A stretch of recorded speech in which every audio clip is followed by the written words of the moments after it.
Okay. Are we live? Let's see.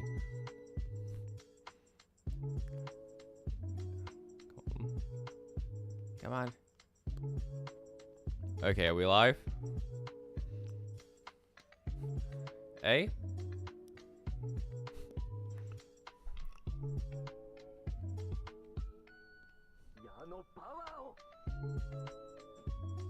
Hey, Reddit, I see that thumbnail. You not say that. Okay. How's it going, you guys? Good to see you again. Good to see you all again. Am I live? Okay.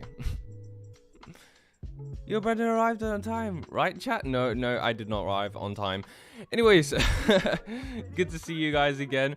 Yo, Brandon, just came to say hi. I'm not feeling that great, so I won't chat too much, lol. That's okay. Okay. So what we're going to be doing here, guys, is that we're going to be saving the just chatting for after the presentation, purely for the people who want to just like watch the VOD and get straight to the presentation. So we're going to be doing this thing where I'm going to be doing the presentation, and then after that, we can do the just chatting thing, okay? Yeah, not gonna lie, the whole Kenny beat Goku thing is just done for Annoy. Yeah, okay. That's okay. Oh no, I haven't provided any screenshots. This is just discussion stuff. Don't worry about it. Anyways, we're still going to be... We're gonna do the presentation, be a little bit more focused at first, and then we're going to do the... we can just chat about whatever after that's done. Okay? Okay. Okay. Things anime fans do that annoy me. By me. Kenny beat Goku is overdone. Kenny beat Anya. That's the real question. Okay. Okay, no, I'm obviously not talking about everyone. Most of you guys are wonderful. Mostly. This is just a loud minority. And just chatting will be happening after the presentation. So, the first one is obviously, as you can judge by the thumbnail, arguing over which character is stronger. And obviously one of the most obvious examples of this is, but can they beat Goku? Okay. So, it is funny when people say that, God, can they beat Goku? In response to a character as a joke. If it's done ironically, it's hilarious. But the thing is, I also see a lot of people using it unironically completely when it's just used to compare a character who is strong, and people are actually comparing different characters' strengths. Then it's just annoying. Like, especially if they have completely different power systems and they aren't comparable at all anyways. So it's just yeah. It's like everyone can be Goku unless you... That's the thing though. I'm just confused on why power scaling and stuff matters so much to people anyways, because like it's easy. I'll get to this a little bit later, but it's just like they're fictional characters and they can be as strong as the writer needs them to be, and it is so easy for a writer to make a character strong. You just go, oh yeah, I give them infinite strength, and that's it. Like there's nothing about it that's very interesting. You just make them super strong. And that's it. So, and a lot of power scaling is talked about even in the series universe. Yeah, that makes sense, right? But like, okay, technically it's all one big Schrodinger's cat. You can't know who wins. Yeah, exactly. Really, all it depends upon is whoever the writer wants to win and whatever the writer decides to make win. That's why it's kind of like pointless to argue about it, because literally anyone who wins is just whoever the writer goes, oh yeah, I want this character to win. They'll win. But like this is gonna, I got a little bit of a clip after this. Yeah, which character would win in a crossover? Whichever one the writer likes more. Exactly. Okay, a little bit of critique. Yeah, writers be breaking their back trying to create interesting characters people care about, only for people to unironically say, yeah, but Goku's stronger. What is way harder for a writer to do is to make the character like actually interesting, to make us like them, give them a personality that's memorable and a backstory and character development. Like there are so many other interesting things to debate about, but all people, the most common one is always, oh, but like, can they beat this other character? And that's it. But like, it's just up to whoever writer goes, I want this character to win, and that's it. You can't really. There's not really much to debate on. Yeah. It's not really about that. The writer thinks would who the writer would think would win. It's about who would win logically. Yeah, but like anyone could win. That's the thing. There's not much like anything more than that. It's just, oh, any character would win. Like just depending on, yeah. Anyways, I have a great clip from Stan Lee. But can your character's personality beat Goku? Oh, that's a great question. But yeah, I got a great clip from Stan Lee, who words all this perfectly, much better than I ever could myself. So here you go. So one question I'm always asked. Who would win in a fight? Who would win in a fight if Galactus fought the Hulk? Or if Thor fought Iron Man? And there's one answer to all of that. It's so simple. Anyone should know this. The person who'd win in a fight is the person that the scriptwriter wants to win. If I'm writing a story about the Thing from the Fantastic Four, and he gets into a big fight with Spider-Man, and millions of people out there say, who would win? Well, it depends on who I want to win if I'm writing the script. If I want Spider-Man to win, he'll win. If I want the Thing to win, he'll win. These are fictitious characters. The writer can do whatever he wants with them. So stop asking those bonehead questions, because I've had it with that. Okay. Yeah. Ah, boo you guys. Stan Lee is overrated. No, he isn't. Anyways, weebs compare strength just like we compare human nature to compare things we don't have and can't get. Okay, people love to compare the strength between two characters by how great their feats were. The thing is that is flawed about this is who knows if they were using even 10% of their power. Who knows? Yeah, that's the thing. It's all arbitrary. There's no like it all just depends on how the writer, like, there are characters who could be like super strong 1 second and then the next second they're struggling against this really super thing. It's literally just up to however strong the writer wants them to be in that moment. In one moment, the writer could go, oh, I want this character to be able to be so strong that he could like blow up the world. And the next second, the writer could just decide, oh yeah, but he struggles against this regular bad guy. Like, it's all arbitrary. That's the thing about it. So okay. Next slide. Okay, this one is one that's okay. If you've been on, I don't know, just anywhere, it's complaining about good animation. It's basically, if you go on social media, you'll see this. It's when someone cherry picks a frame, and then they call it bad animation, and they post pictures of it. And I'm just like, bro, that's not animation. You can't judge the animation if it isn't moving. That's not animation. You can't go post still pictures and then claim that it's bad animation if it's not moving. The entire point of animation is that it's in motion. What you're complaining about is the design. You're talking about the art design, and it's still kind of bad faith because yeah. Bonus points if they compare side by side to the manga and say it looks terrible over the most mundane and minuscule differences. Wait a second, I'm gonna look at chat for a sec. Yeah, that's why I like battles more when they involve wit rather than strength. Yeah, that's a lot more interesting to me. I don't know. Yeah, okay. Darkness says power balance means nothing in video games. Ever beat a hard boss that you struggle to beat and then he joins you and then he's useless? Yeah, see? That's such a good point. But like, yeah, the other thing is, yeah. Wait.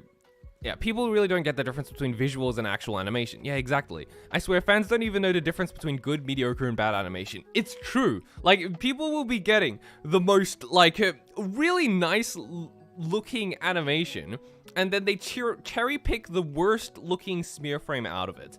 And then they compare it side by side with the manga, which is made to be a still. And then they go, oh my gosh, they ruined it. They made the anime like 10 times worse or whatever it is they're saying. And it's just, it's like, bro, you're just nitpicking at this point. They did a good job. And Yeah. To be honest, I've watched so many seasons of trash to the point where if they're moving PNGs, I like the animations. Yeah. Yeah, okay. But the thing, yeah, the other thing about this is just that, yeah, it's not just in like bad faith and stuff, but it's just like, bro, meet like a book fan or something like that who has seen so many of their favorite book series just be absolutely wrecked by Hollywood. Some of you guys like who complain about like this sort of thing, it's just like you don't know how good you get it. Like you actually have like one-to-one adaptations a lot of the time. Like the things that these people are complaining about is when it's just like, oh yeah, it's the exact same thing that happens in the manga, just with the most minuscule differences, and then they complain about how the anime ruined it. And then there's Berserk fans that are crying in the corner. It's just like, really? Is that what you're complaining about? And then there's the obvious, like, yeah, and who has it even worse is, like, as I mentioned before, book fans anyone who was a fan of, like, Artemis Fowl or Percy Jackson or any of that, only to see their favorite book series be absolutely ruined when they're turned into movies, and it's literally nothing like it. It's like, so, I don't know, it's like, if those people saw what these guys were complaining about, it's just kind of like, really? Really? Yeah. Okay, chat says, okay, the best is when people try to call something out as bad CG and it's actually just rotoscoped or something and isn't 3D at all. Yeah, exactly. People can't even tell the difference anymore. Yeah. Can confirm, used to be a diehard Harry Potter fan, read the books and realized the utter butchery that was of the movies. Yeah, and that was one of the better cases. Like, the movies at least, like, mostly resemble the books. There are several movie adaptations that don't resemble the books at all, and it's completely different. It's like, what even is this? Is this the same thing? And that's how bad they butchered it. How dare you bring up Berserk? You hurt me. Yeah, my boy Ron got done dirty in the Harry Potter movies. Yeah, indeed he did. Yeah, lots of anime fans that haven't so good. Try being a Higu fan and have that adaptation in comparison. Most seem decent good. Yeah, Oshinoko literally just did this plot point. Yeah, they did. That I really like that. A little bit different, but yeah, it was great. Knew a guy who did a book report on Percy Jackson, but he only used the movie as reference. He failed. That's his fault for referencing the movie. He should have known better. But yeah. As I didn't mention this, but chat mentioned it. CGI too. It isn't always bad. Is the thing about CGI is that it isn't always bad. They use it a lot in anime. It's just that when it's done good, aka a lot of the time, you don't actually notice it. You only notice it that it's bad. Same thing with CGI in movies. You only notice it when it's done badly or it's rushed. But when it's done well, like, there's so many things that, wait a second, that was CGI? And you just had no idea. So, it's just, yeah, they're all just tools at the end of the day. They're just tools for storytelling, and people only notice the CGI when it's obvious, when it's done poorly. If it's done really, really well and it's integrated properly into the animation, then it can just look natural and it looks good. But when that happens, people just think it's 2D. So yeah. Jotaro versus Dio has CGI, if I'm not mistaken. Yeah, I don't know. I can't confirm that, but yeah. Then there's Lord of the Rings fans who had half the book cut out and still managed to have a god tier adaptation. Yeah, they got lucky there.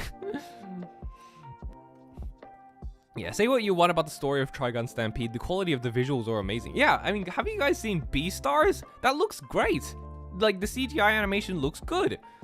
And that's, like, obvious that it's 3D animation. It just depends on execution. People only notice it when it's done badly. I've noticed light novel readers have extremely low animation standards. They don't care most of the time. They only care about not skipping too much of their source material. Yeah. And people complained that CGI was used because there wasn't enough budget when CGI is actually more expensive than 2D. I'm not quite sure about that. I can't confirm that. I'd need to do some research on that. But I'd say it depends on the case-by-case scenario. Because, like, it really just depends on how much manpower it needs, what they're exactly trying to do. But yeah. Next one, this is Yeah, harassing the people who worked on the show. Oh, okay. Chat says also on the CG discussion, obligatory your name reference. Shinkai blends CG and 2D so seamlessly. It's beautiful. Yeah, I didn't even know that at first, but I was like, wow, he actually used 3D in that in that movie. That like it looks amazing. The entire movie looks amazing. Like, yeah. CGI is not cheaper. It's easier, I think, to animate. It's just a case-by-case scenario. I don't think one's necessarily easier than the other. They're just different strengths. They're just different mediums. They're just different styles of animation. Hello, Laura. Great to see you dropping by. Hello, everyone. Hope you dorks had a radical day. Yes, we did, even though it just started for me, but I'm having a radical day just by doing the stream with you guys. Okay, Genshin Impact and Honkai Star Rail are fully 3D in-game, but they look really good. Yeah, exactly. They do look really good. It just depends on the execution of the animation. People only notice 3D animation when it's done badly. Again, Laura says, what did I miss? We're just going through the different points. That's okay. Right now, we're talking about people who complain about good animation. Yeah, it's not to save money, it's to save time. CG is much faster as you don't have to draw every individual frame instead of moving models from their previous position.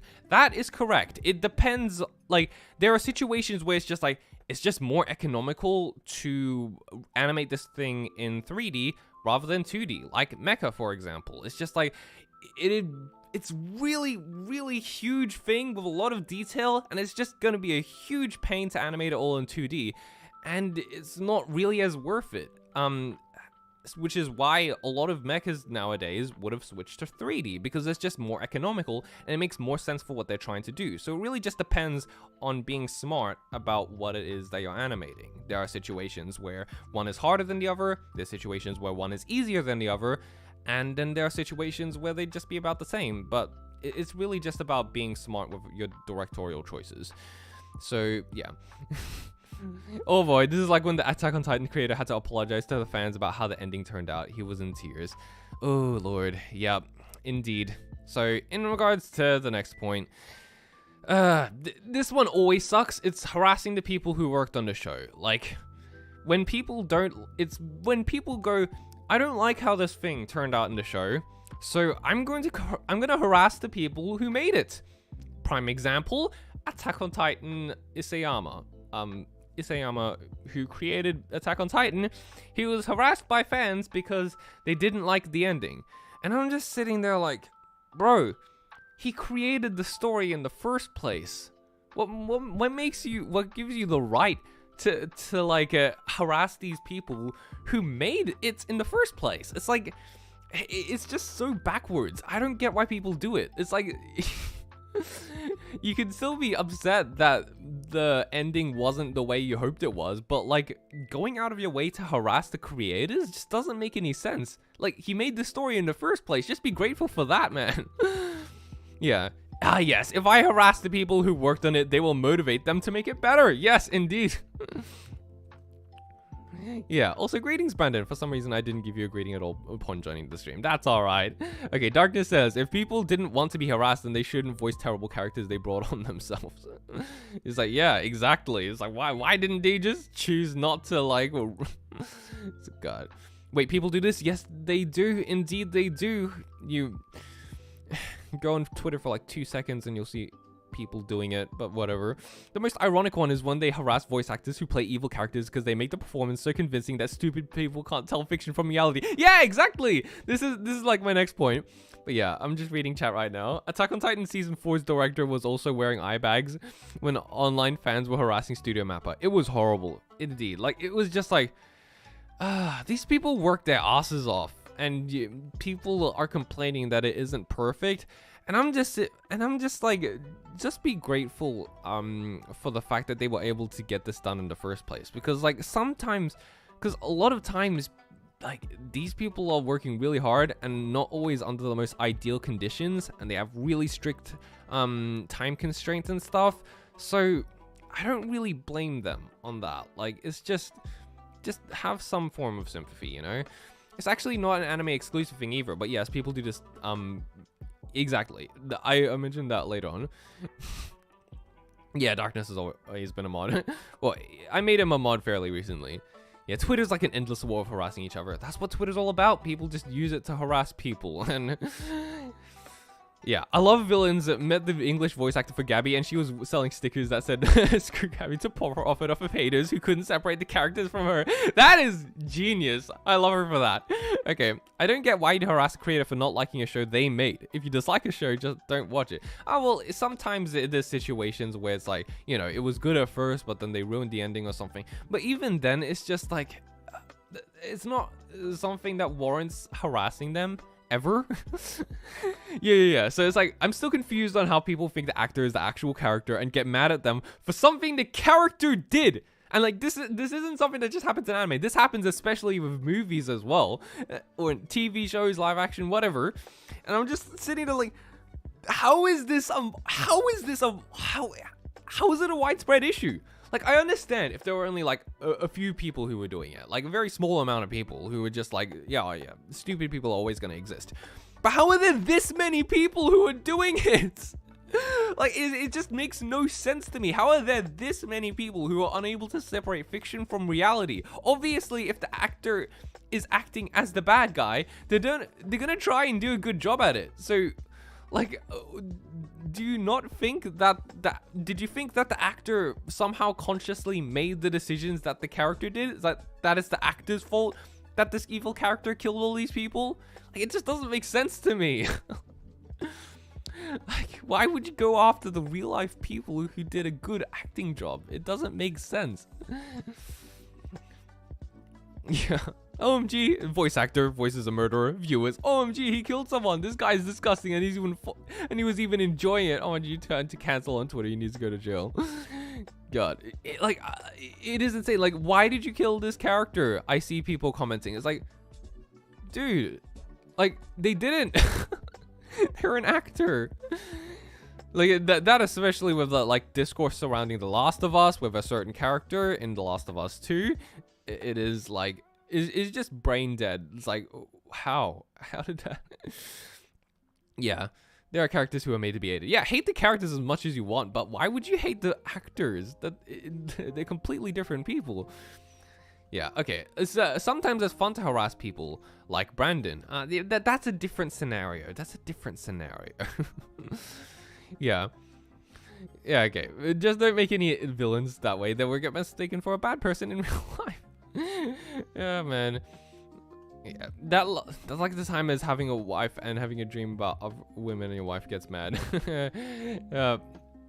Yeah, it's like, okay, yeah, hate the art, not the artist. Yeah, that's fine. If you want to hate the character, that's totally fine. Like, they're fictional anyways. But like, the second you hate the actor who brought them to life, that's just going too far. Like, nah. Yeah, okay. Next one is elitism. So, like, you know, it's fine if you just, it's when people are obnoxious about this. Like, obviously there are, like, you know, new anime fans who will go on the internet and stuff, and they'll go, oh my gosh, Demon Slayer is like the greatest thing on earth, like way better than these other, and that sort of thing. And they're just, but like at the same time, like, they're new and stuff, so I can cut them a little bit of slack. But like, if you're like calling someone a fake anime fan because they haven't watched enough anime or are new to it, or like, and you're just being like real obnoxious about it, like, oh man, I've seen all these niche anime that I'm sure you've never heard of before, and they just act as if they're superior to everyone else. It's like, that's just annoying. Come on, like, aren't we supposed to be welcoming to new fans and stuff like that? Just let people be excited over things. It's fine to watch people just genuinely express how much they like this certain anime. Like, if the new anime fan is just going, wow, I found out about this show, and it's really, really good, and I really love this certain part of it and stuff. Like, I see this all the time with animation, like on Twitter and stuff, where people would just post a clip from Demon Slayer and going, wow, the animation is so good. And then people would feel the need to respond to that, acting as if it's like, nah, that's terrible. This is way better. And then they post a clip from a way more niche anime that not as many people have heard of. And it's just like, why do you have to do that? Do you really need to do that? just if people are expressing how much they like a certain thing, you don't need to be an ass and go, nah, this thing better. Especially when that was never part of the conversation to begin with.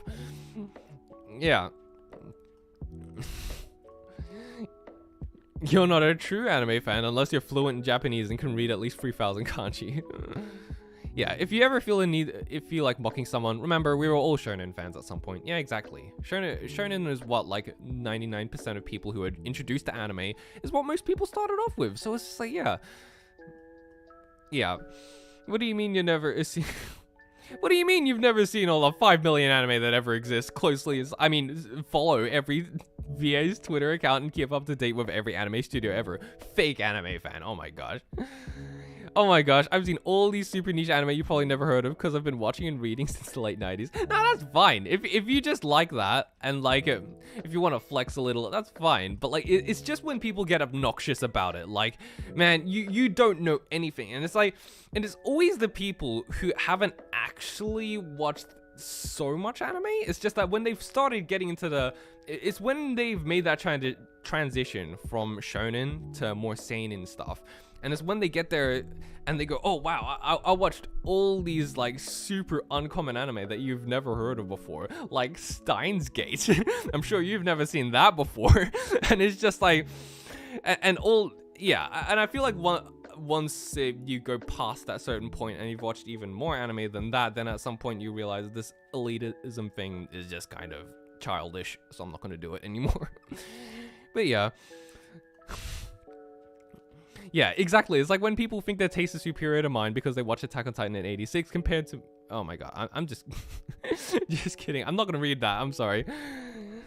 My elitist side come out when a shonen's hard says my favorite is trash. Yeah, I mean, that's fine. If it's a person who clearly doesn't understand what they're talking about is saying, oh, this anime... It can go both ways. It can also be when new anime fans, like, or tourists, as some of us like to call them, is when they find this anime that isn't really aimed for them, or like they're not really the main target audience since they're still new to anime, and this anime is meant for a certain group of people who do appreciate it, and they feel the need to go, wow, this anime is trash. Anyone who likes this is absolutely just like has terrible taste in anime, and like they use much nastier wordings than I am right now. I'm being very tame with my word choice right now.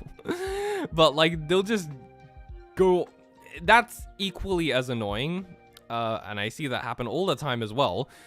And it's just like, bro, if you don't like the show, then first understand that it isn't for you, and second, you don't really need to make a public commotion about it. And it's always worse when people, like, it's not just one person who tweets it. If it's just like one person here or there who tweets it and like barely anyone responds to it, then it's like, you know, that's fine. But it's when you get like tens of thousands of people just agreeing with them, because at that point it's just like, really? Why are there so many people who actually agree with this take? Like, if you don't like it, you don't need to watch it. Why do you feel the need to trash all over it and make a big deal about it? Like, let people enjoy things. God. I thought we weren't ignoring Brandon, just we're just subliminal messaging. No.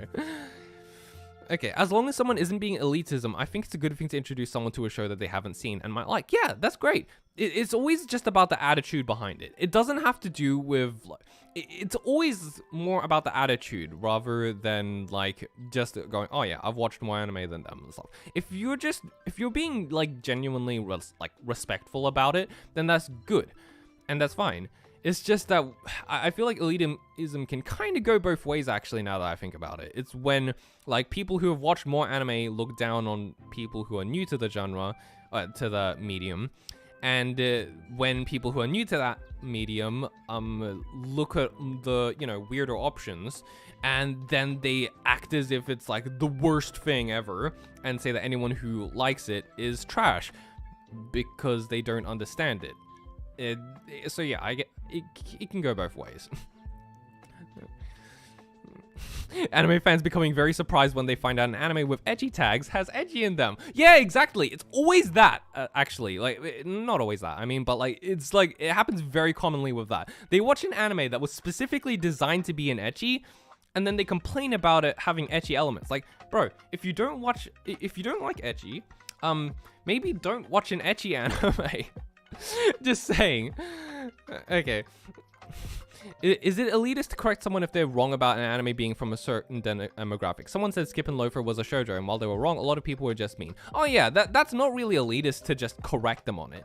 But it can be if you're like adding additional stuff into the conversation that really doesn't need to be like, that's really just being disrespectful and being an ass of a human being. You don't need to be like that. Just politely correct them in that area, and that's it. Like, you don't need to go further than that. I've never enjoyed people recommending anime by insulting an anime that I like. Yeah, exactly. It's like, if you're trying to get me to watch this anime, why would you insult the one that I'm watching? If I don't personally enjoy something, it is inherently a bad anime. On that note, Your Lie in April is objectively terrible because I didn't like it. Yeah, also when they compare it to entirely different animes to each other. Yeah, exactly. As here, just posting this anime and just they use this gosh darn symbol and then they compare it to a completely different anime with like very surface level similarities to it, and they don't provide any further explanation. And it always starts some kind of like huge discourse where people are like, oh yeah, it's about time I say it. And then they go, this anime over this anime. It's like, bro, who cares? Why can't you just let people enjoy an anime or a different one? Why can't you like both? Why do you need to compare? Why do you need to go, this anime is better than this anime? Dunk over it. Like, it doesn't matter. It's just, if you get two good anime, then you got two good anime. Like, seriously. Okay. Yeah, it can go the other way around, where people defend a series to their grave and doesn't allow any criticism. Yeah, exactly. That's also something that I kind of mentioned in the special mentions later on, that doesn't have a full slide to itself. But yeah, as always, with all these things on here, it can go both ways, where the people who are on one side, there's also people on the opposite end who are just as bad.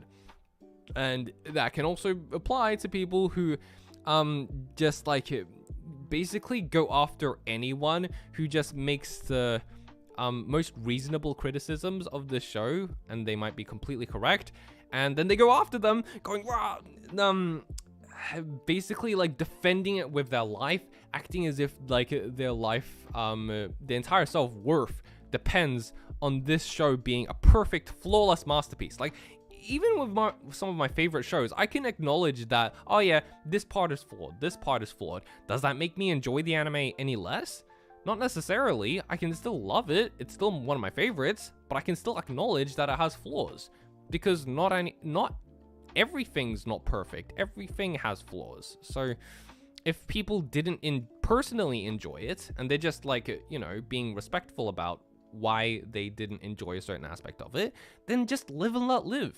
You don't need to like defend it to the grave. You're allowed to let people dislike things, and you're just allowed to like things for yourself. Your enjoyment of an anime isn't dependent on other people also liking it, you know? Yeah, not liking an anime and the anime being bad is different. Most people don't know that. Exactly. Just because you personally didn't enjoy it, or just because someone else didn't personally enjoy it, it doesn't mean that there aren't other people who might enjoy it, and it doesn't mean that it's objectively bad. For some people, it's just not to their taste, you know? Okay.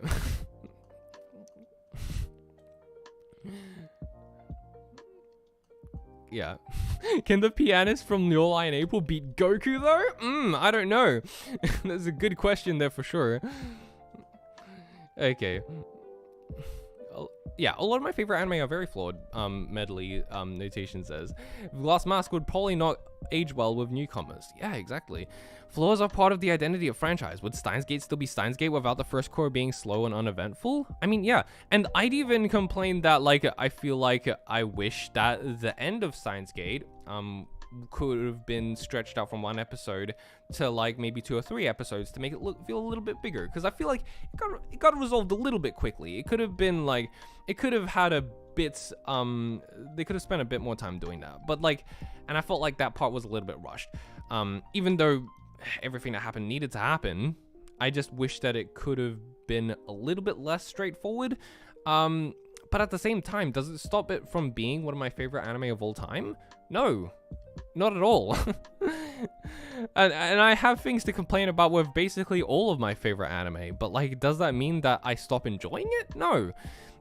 Yeah, the resonance and emotions you get from an anime far outweighs any importance of logical perfection perceived by other people. That's exactly right. Good. That is a good statement. The biggest elitist of the anime community are the manga readers.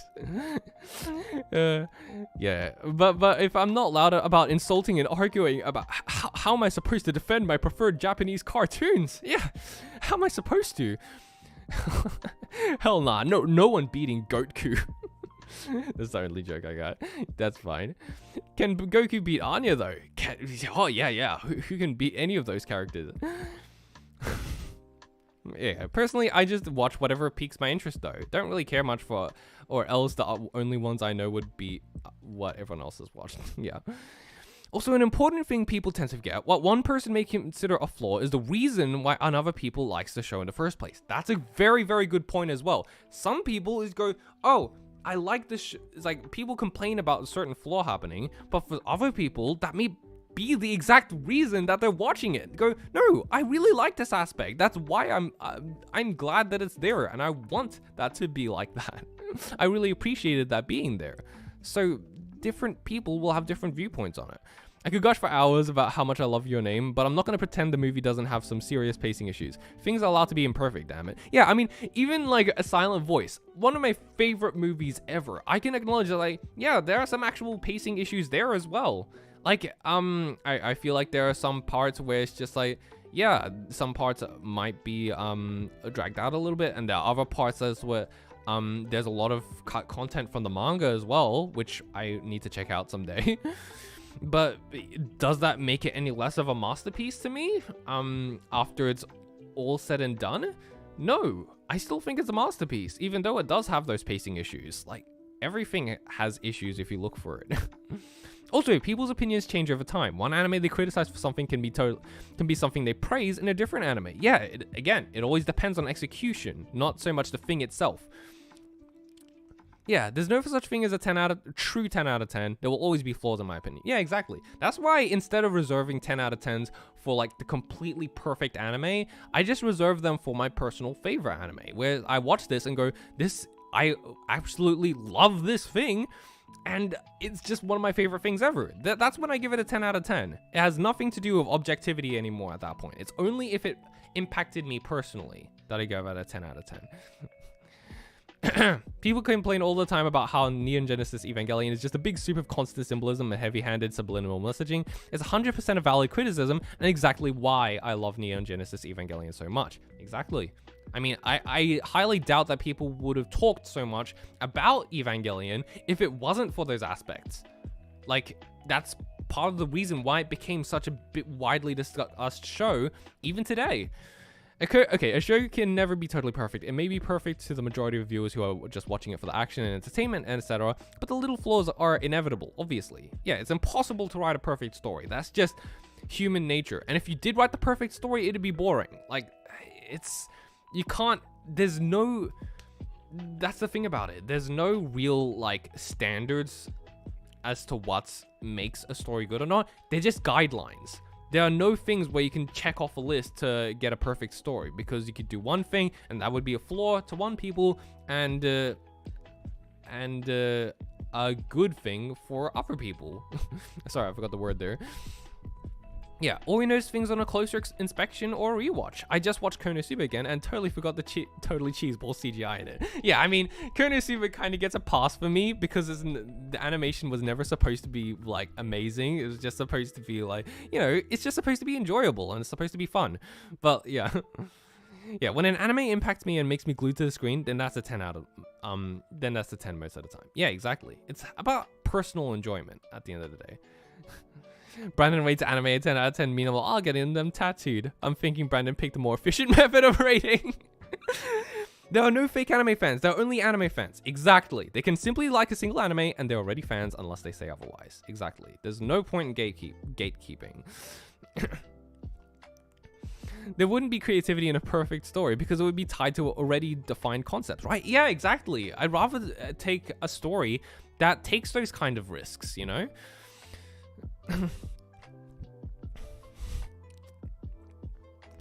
Okay, now anime is perfect. Yeah. If a show really was 100% flawless, I feel like it wouldn't feel right because it would feel less like a passion project and more like some corporate product that exists simply to sell. Exactly. I want shows stuff with creativity, and that naturally means taking risks, and stuff is not always going to work out for some people, and that's okay. What matters is that it impacts the people that it intended to, and it does what it intended to. Not being so flawless that it technically appeals to everyone but doesn't truly impact anyone. Okay. What about anime fans that haven't even seen the anime they like? Well, talking about Dragon Ball Z fans there. Screw risk, give me my 20 isekais this season. Yeah, okay. Yeah, okay. I think someone mentioned something before that I was about to mention, but also people's opinions change over. Yeah.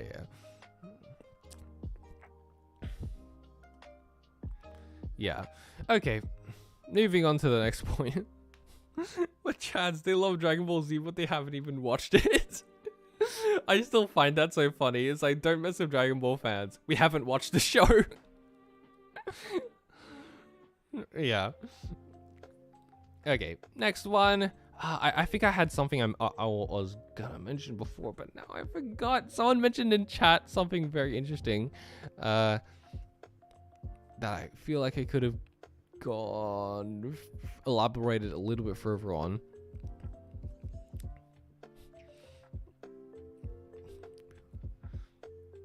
That's okay. I don't want to hold up the stream too long. But yeah, next one.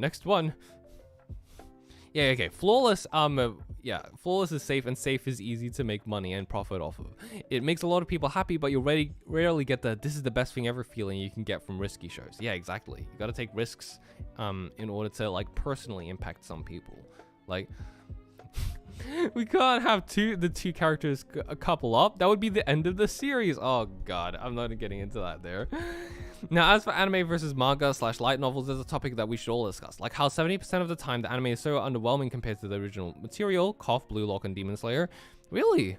I mean, I didn't know that about Demon Slayer. I thought Demon Slayer like improved most things in regards to the...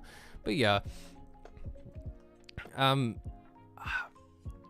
Again, it just comes down to how much of like your attitude about it all. Yeah. There's a friend of mine who knows Bleach better than most people. He hasn't even watched it or read it. Yeah. Okay. Okay.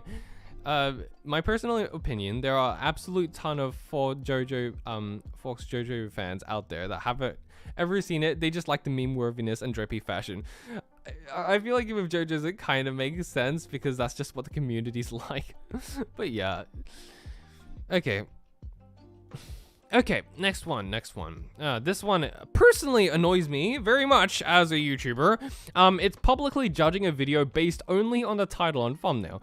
So, if you've got, this is just me ranting about Twitter, by the way. But if you've got on Twitter ever, like, you'll see that there will be times when they see a YouTube video and instead of watching it, like they see a YouTube video that like they don't like the title and thumbnail, and instead of actually watching it, they feel the need to screenshot the title and thumbnail, post it on Twitter, and get mad at it, and other people get mad at it along with them, and none of them have seen the video. And it is just so frustrating to me. It's like, you see all these people dogpiling on it. It's like, oh my gosh, and they make all these assumptions about what they think the video is gonna say without having actually seen the video. Like, they think the video is gonna say this, and they always say, oh, it probably says this in the video, and they haven't seen it. Like, why? Like, you can only assume so much from the title and thumbnail. How do you know that they're not more nuanced in the video and they're just being clickbaity so that they can actually get some kind of views? Because it didn't work last time when they had a more accurate title and thumbnail. Like, okay, wait a second, I'm checking chat right now. Oh, Darkness says, I feel personally attacked. Thank you for the $5. You expect me to watch your video then insult them? Not happening, Brandon. I will criticize you until I die. No, that's the thing. You just do that. You just do that as like within our friend group. That's different. But when you make a big deal about it publicly, that's when it becomes a problem. Because it's like at this point, there's nothing friendly about it anymore. You're just getting all these people mad to for the sake of it, and it's just like, okay, let me look at chat quickly. Okay. Yeah, is this because of the Twitter flaming you got for the what your waifu is mid video, Mr. Talks? No, it isn't. That video actually barely got any attention, which was very disappointing actually. Here comes. I feel personally attacked. Oh my you God. Expect me to watch your video then insult them?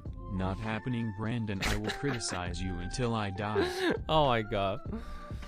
Okay, I kind of wish that a video got a bit more. I mean, you should have just made a better thumbnail. Okay, that's the thing though, and I gotta elaborate on that. It just means free engagement. Why are there so many hate comments?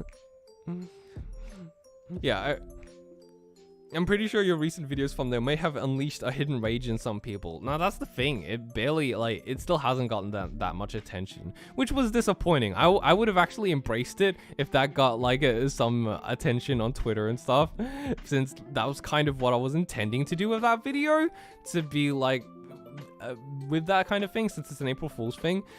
But yeah. A channel that I love has a video clickbaiting Rem being the best. Even though I'm a fan of Emilia, I really love the video when I watched it. Okay, Brandon tried insulting Rem fans, even YouTube knew not to share that. Okay, now, if you don't want to, continuing on the points that I was mentioning, if you don't want to watch the video, that is fine. But why would you publicly post it on social media and judge it for what you think's gonna say? Because it could be saying something completely different to what you think. And the worst part is that people don't bother checking themselves and just agree with them. They just press the like button going, oh yeah, I'm not actually going to do any research on this.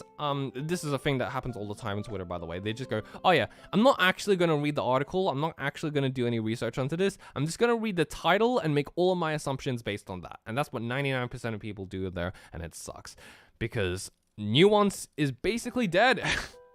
People would much rather, it's all a popularity context. A contest there to see who can make the biggest own, and anyone who tries to provide more nuanced discussion just doesn't get as much attention unless they've worded it in such a clever sounding way where people go, yes, this. But otherwise it's less about the actual message of what they're saying and more so about whether they worded it in a smart sounding way. And yeah, so like it yeah, wait, what was the last bit? Did I miss something? No, that's fine. It was just the Rem is mid video. What made me a fan of yours was your super opinion on Konosuba, and it was when I just finished reading the light novel. Nice. Okay, it's either people just judge a video based on a title and thumbnail, or they watch like 1-2 minutes of said video and they go straight to Twitter to try and cancel it. Yeah, okay.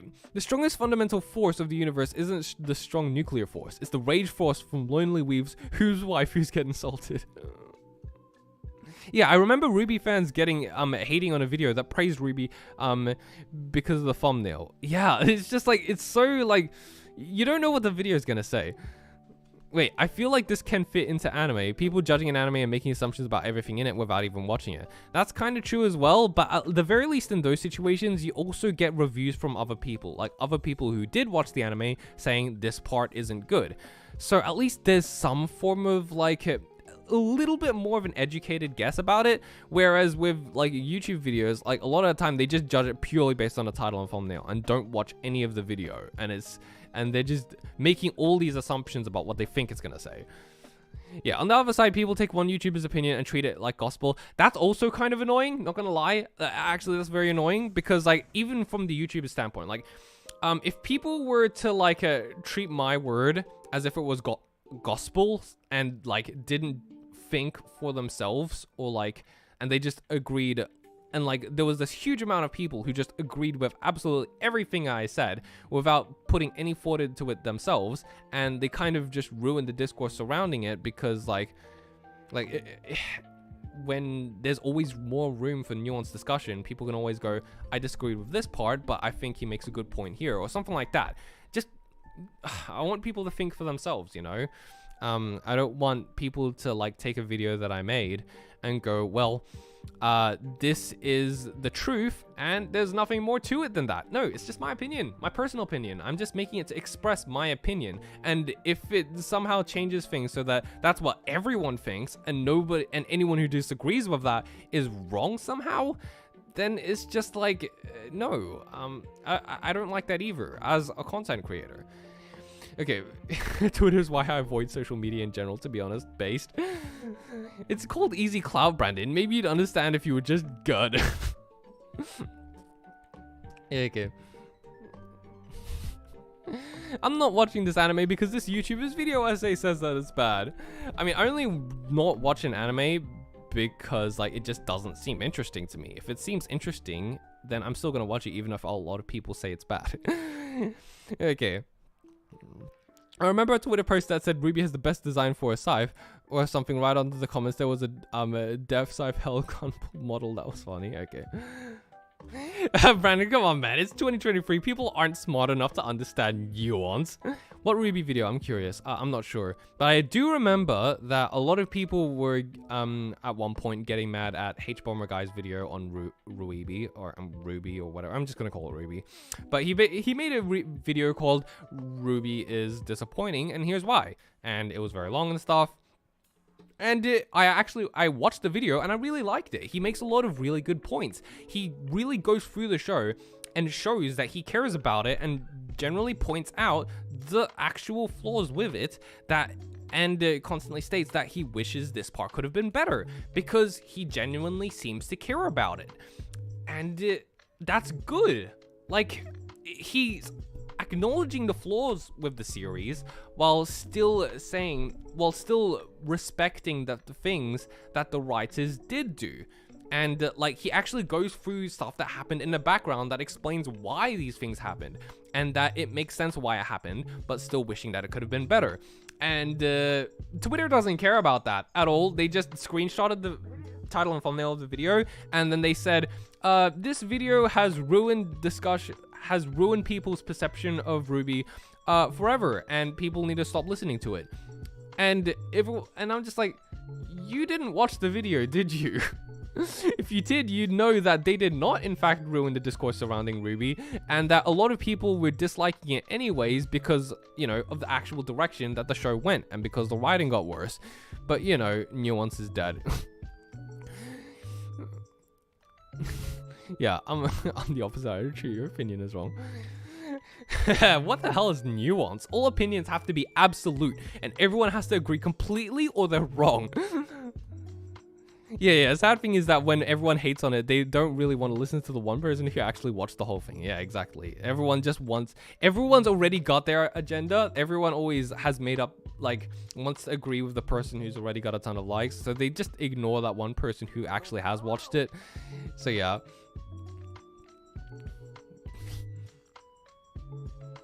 Oh, there's one are you guys recommending Konosuba to someone? Yeah. Exactly. For example, when you talk about Rem is mid and people just agree with you because you said it.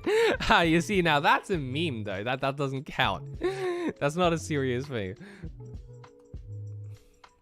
Yeah, okay. We agree because it's true. Okay. Okay. Do you know how many people hate on Fairy Tail on this site, and I don't let affect the my love for it for one bit. That's all good, man. Good for you. And the writers beat Goku though. Okay.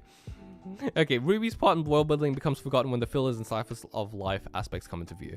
I don't think I've ever been in a fan base more toxic than the Ruby fandom. I started watching when I was 12 and it was a big part of my teenager years, and seeing the fan base fall apart just sucks. Yeah, it kind of sucks. I only watched the first episode and thought it was pretty cool. Obviously the best part was the choreography and stuff, but yeah.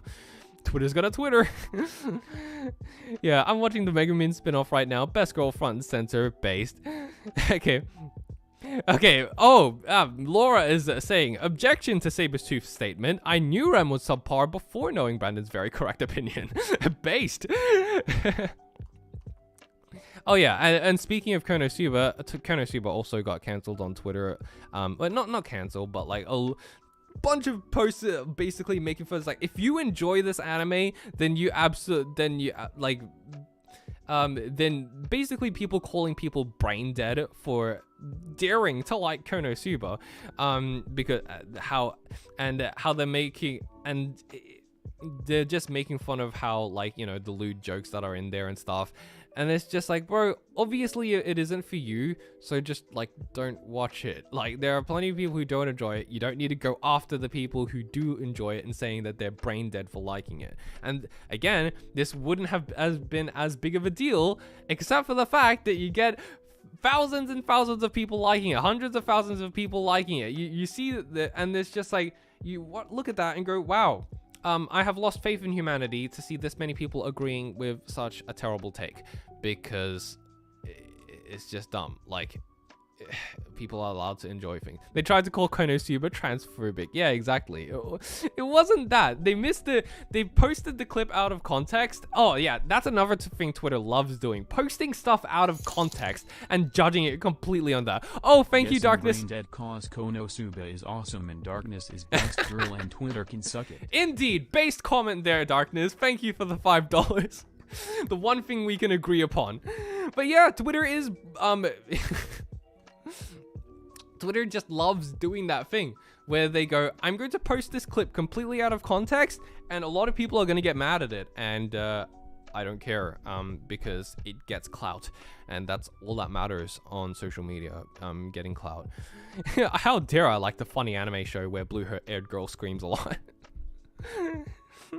Yeah, but yeah, I remember it being like tons of people getting calling it unfunny and stuff, and the worst show ever, when someone posted that one clip from the Konosuba movie where, you know, where Sylvia captures Kazuma and stuff like that, and he kind of and I'm trying my best to describe it in a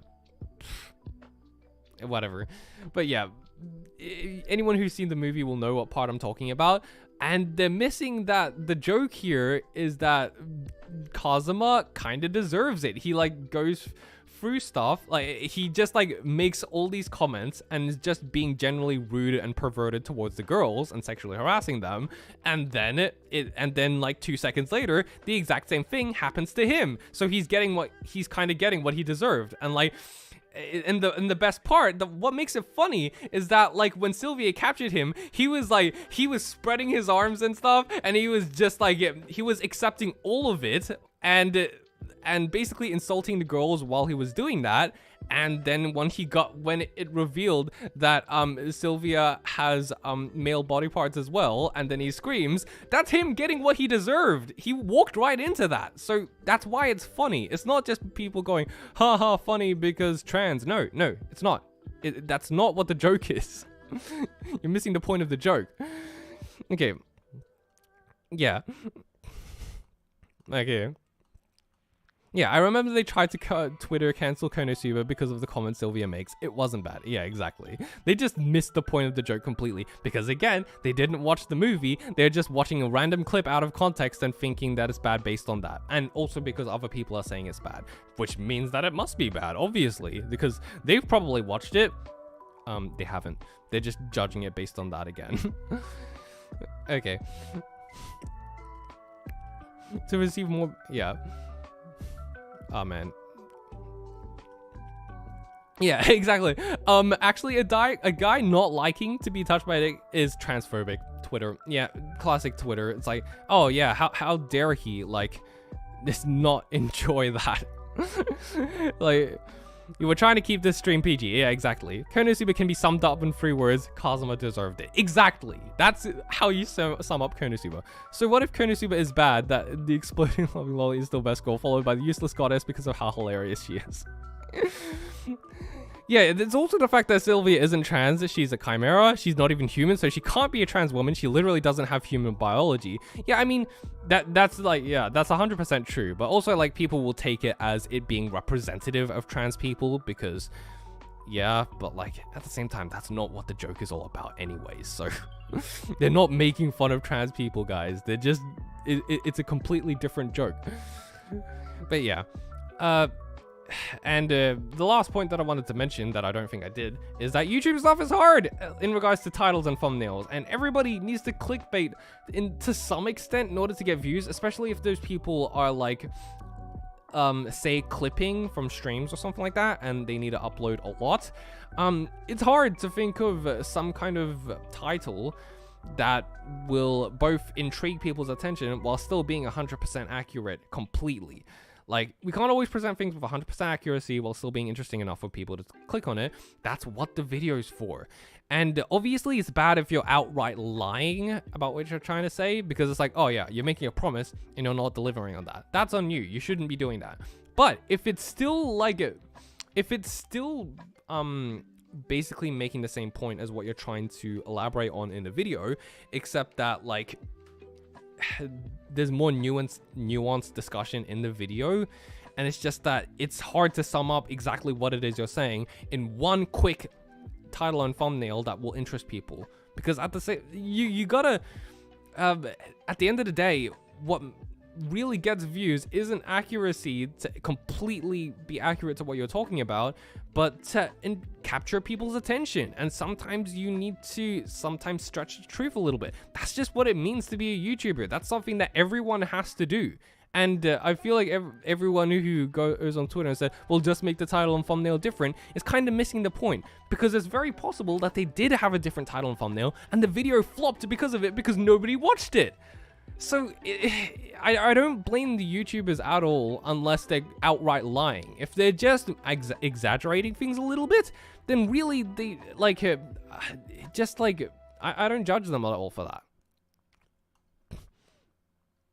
Yeah, even though Kazuma deserves a lot of what happened to him, the certain orc scene was a bit too much of a punishment for him. Yeah, but like you kind of feel sympathy for him there as well, and it's like, and like it was clearly shown as a bad thing. But yeah, Onima had a whole controversy about Mahiro being trans, even though he was clearly drugged by his sister. If you ever need help with names, hit up Papa Darkness Baron. I'm awesome at Brandon. I'm awesome at naming stuff.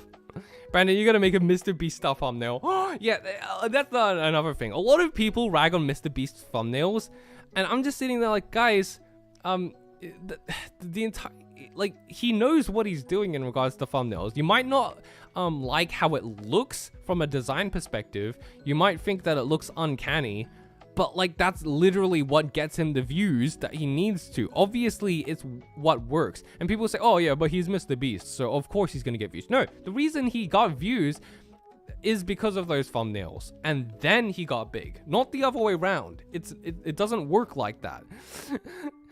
Okay, yeah, kind of miss the YouTube golden days when people hadn't figured out clickbait and YouTube titles read like light novel games.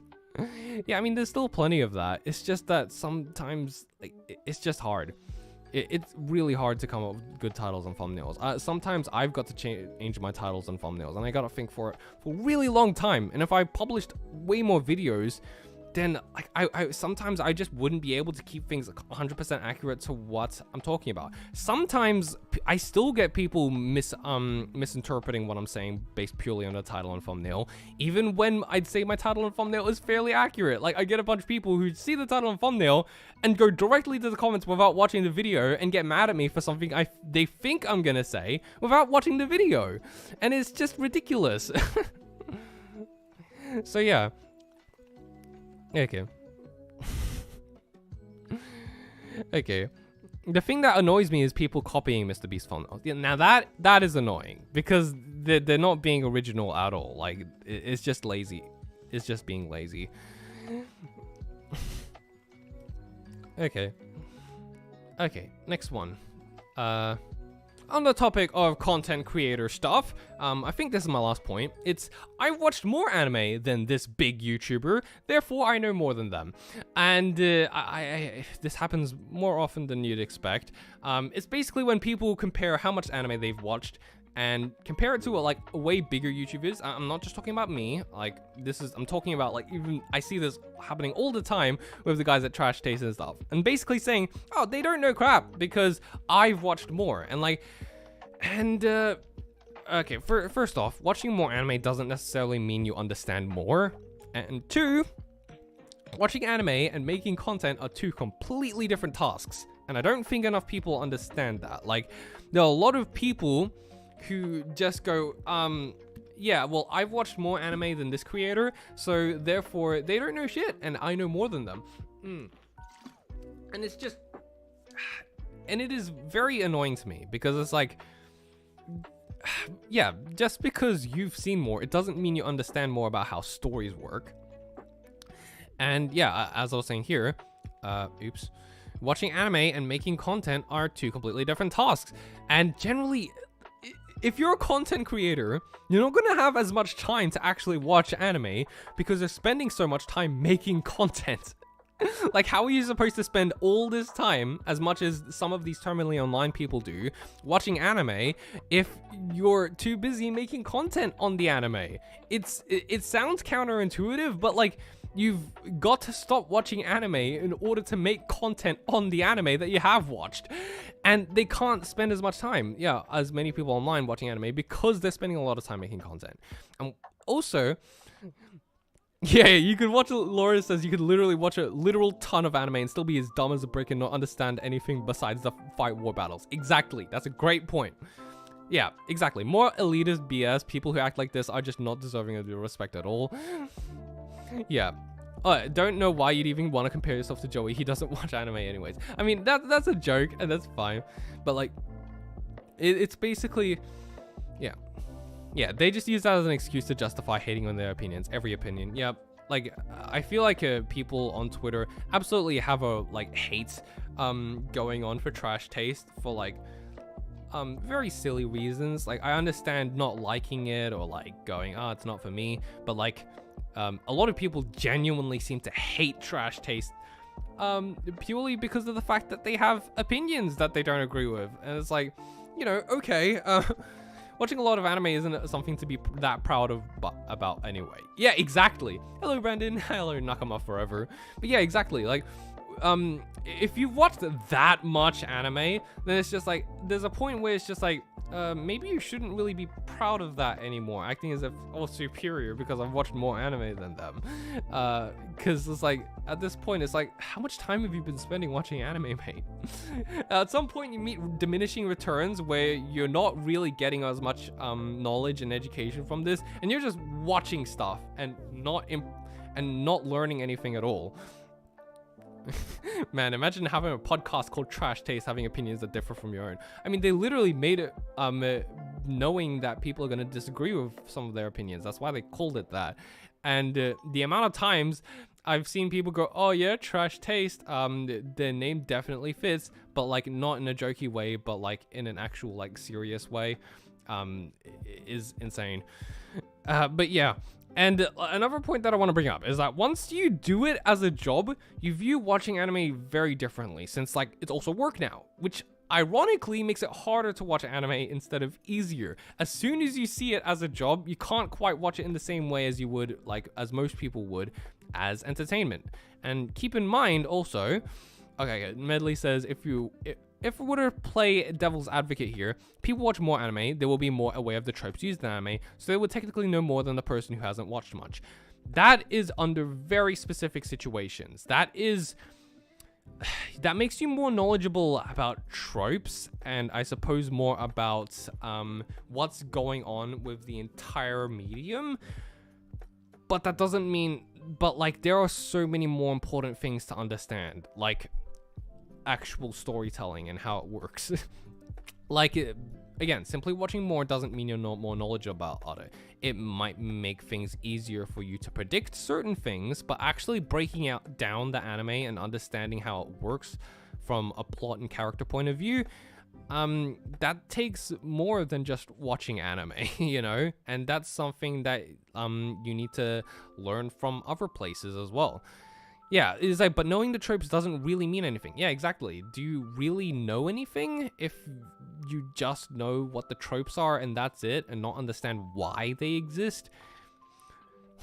Yeah, like, obviously you should have watched a certain amount of anime if you want to talk about it like an expert and stuff, obviously. But there's a point where you're not really learning much anymore by watching more and more anime, because you've basically already known everything that you need to know. And yeah, besides annoy you because you literally see the same tropes over and over. Yeah, exactly. Okay, it depends on whether you're actually interested in exploring the world and characters or just watching for watching's sake. Yeah, that too, exactly. Are you just watching it for the sake of watching it, or are you actually breaking this down and analyzing it in your head? Are you actually understanding how the stories are working? Just because you've watched it, it doesn't mean that you're better than anyone else. Yeah, and keep in mind as well, this is a point that I wanted to make, keep in mind that the type of people who are hardworking enough to run a YouTube channel in the first place usually aren't the type of people who spend massive amount of times consuming massive amount of content. Like, I'm talking about, like, to the extreme. These are not the same people. Generally, the type of people who do that don't start YouTube channels in the first place because they just rather watch more content. They just rather watch more anime. The people who do start a YouTube channel and keep doing it, and they maintain it, and they actually running it, generally they have to keep a good balance of being able to watch anime but also working on the YouTube channel.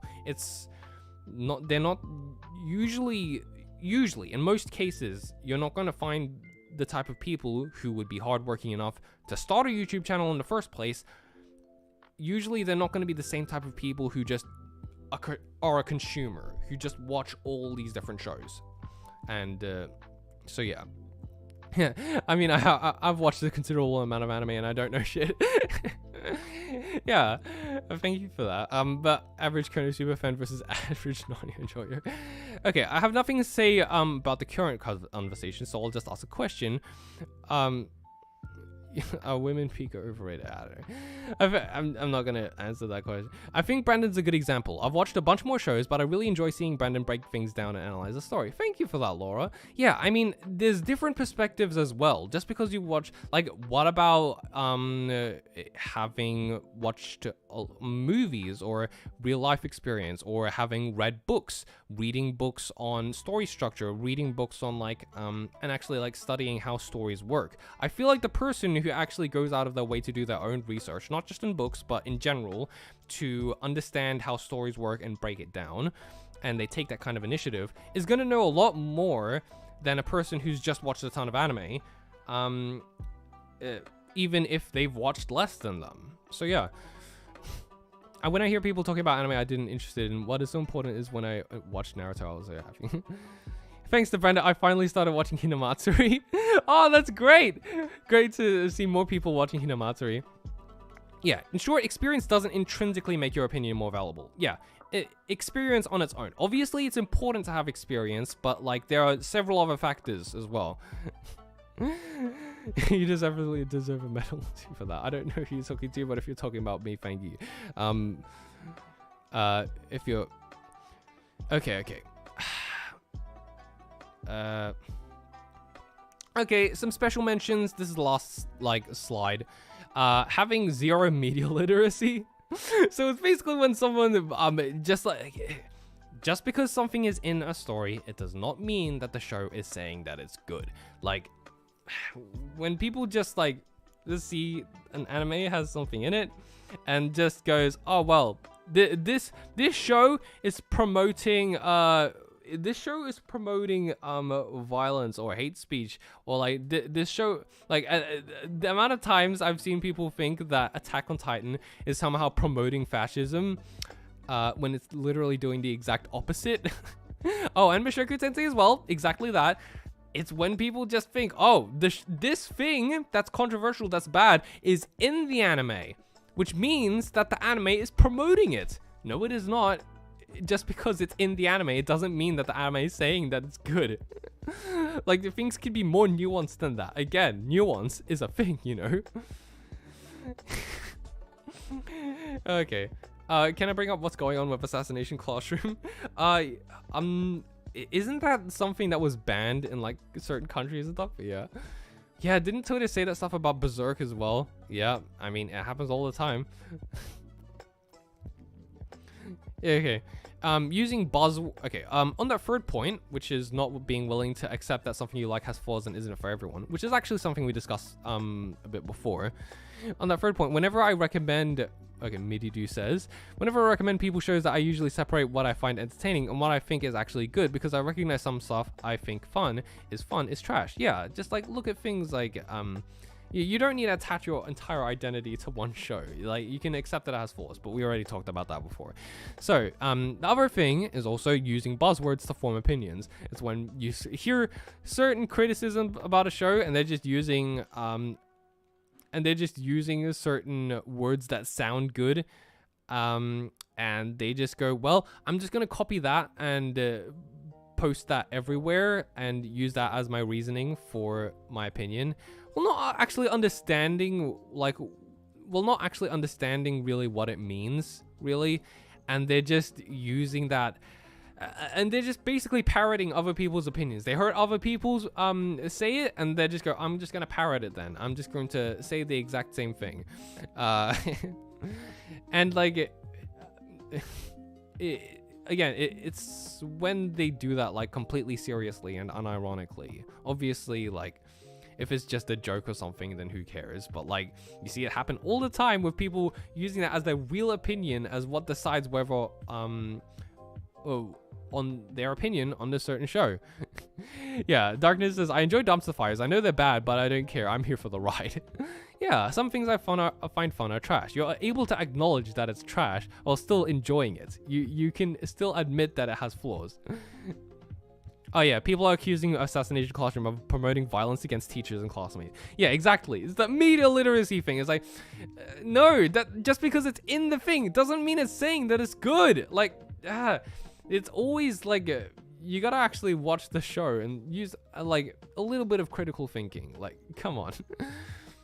Okay, next one. Attaching your identity to a show so closely that anyone who doesn't like it is attacking you as a person. We already kind of went over this.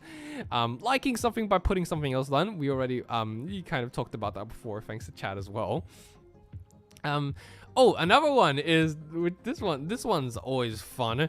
It's posting manga spoilers with no warning, acting as if everyone else has so obviously read it. And so it's like, there should be no problem with posting about this publicly on social media because everyone's obviously reading it as well, right? Like, who'd be seeing this post who isn't seeing it, who isn't reading the manga? And I'm looking at you, Chainsaw Man manga readers, where it's like every other day, they're just like, oh yeah, I'm just gonna post all the spoilers from this newest chapter. Everyone else is reading it, right? No, why would you not be reading the Chainsaw manga? Everyone's reading it. Should have just read the manga before going on the internet. Exactly. Just like, you haven't read the manga, don't go on the internet ever. Just like, yeah, you can't. Yeah, so it's just like, bro, just like have at least a little bit of consideration. At least provide a spoiler warning or something. But it's really annoying when I just on social media and it's just randomly, boom, here's a spoiler that you didn't ask for. Yeah, it's just annoying.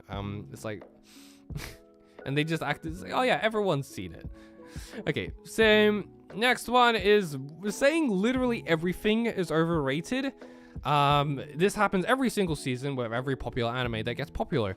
It's just like every single time an anime gets popular, people feel the need to say that it's overrated. No matter what it is. If it's popular, it's overrated. And people are always gonna say that no matter what, until the end of time. And it is annoying as hell because there's no more discussion than that. Like, at least say why you think it's overrated. At least have a real discussion. But just going on Twitter and going, it's been long enough. This anime overrated. Peace. And it's like, no, say something else, man. Just say something other than just going, yeah, this anime overrated. Everyone thinks it's popular. I think it's overrated. Look how special I am. And then they just leave. They don't say anything else. It's just like, really? And like, you don't really need to say that. Like, if you think that it's like not really a thing, you're allowed to just say that you personally didn't enjoy it even though everyone else does. Like, that's fine. If you don't enjoy it, just say you don't enjoy it. You don't need to say that it's overrated just because it's popular. You're allowed to just not like things and leave it at that. Yeah, okay. Okay. Oh man, Twitter is like a jungle full of spoilers. I remember one friend quit watching AOT because I got spoiled on Twitter up till the end. Yeah. Okay. Wait, Brandon, isn't the next one how you make money? If you're making money from it, that's fine. I'm gonna talk about that in a little bit. You know what? I'm gonna say anime is overrated. Yeah. Oshinoko is overrated. Yeah, Oshinoko. Like, I've seen that happen so many times. Every single season, they say it's overrated because it's popular and they don't like it. It's like, bro, if it's popular and you don't like it, just leave it. Why do you care so much if people like a thing that you don't like? Like, yeah, and that water's overrated because everyone drinks it. Yeah. Yeah, okay. People actually, yeah, okay.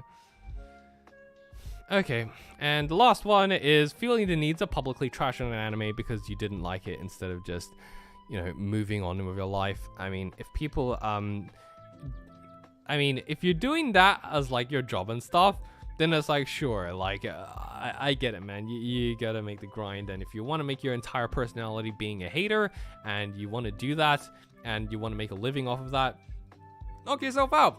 But most people on Twitter or social media just like publicly lambasting this show, they don't get any benefit out of doing it. They're literally just doing it for likes, which are meaningless. And that's it. And they just feel the need to just go, oh yeah, this anime that everyone else likes, it's terrible. And anyone who does like it is brain dead. And I already kind of mentioned this before, so I don't need to mention it again though. So yeah. Yeah, you gotta get those good social media points, baby. You gotta get those clout. Okay, and this is something since we're on the last slide, anyways.